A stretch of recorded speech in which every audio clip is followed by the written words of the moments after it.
বাংলাদেশের জন্ম নিয়ে আমি কোনো সময়ই দেশের সরকার নিয়ে এরকম গর্ববোধ করি নাই, যা এখন করি আমাদের বর্তমান সরকার ডক্টর মোহাম্মদ ইউনূস স্যারকে নিয়ে। আমি এখন গর্বিত যে উনি আমাদের বাংলাদেশের একজন সরকার।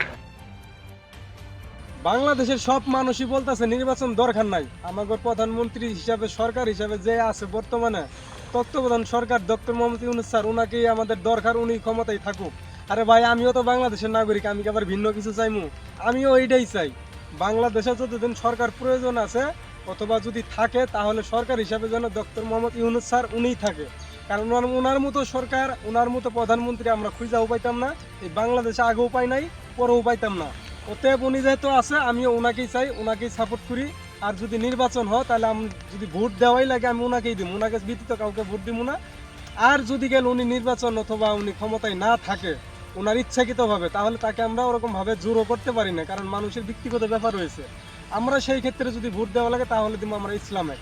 তো আমাদের বাংলাদেশে যদি ইসলাম শাসক থাকে, সেই ক্ষেত্রে বাংলাদেশে আমাদের ইসলাম নিয়ম অনুযায়ী চলবে। আর ইসলামী নিয়ম অনুযায়ী চললে তাহলে অনেক ভালো চলবে।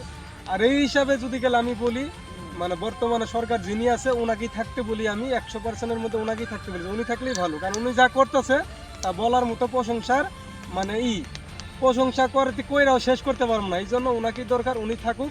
তো ওনাকে বাংলাদেশে থাকা মানে থাকবে বইলা আমি আমার ভিডিও শেষ করে দিচ্ছি। সবাইকে ধন্যবাদ। তো আপনারা কি চান আর আপনাদের মন্তব্য কি অবশ্যই কমেন্ট করে বলবেন। ধন্যবাদ।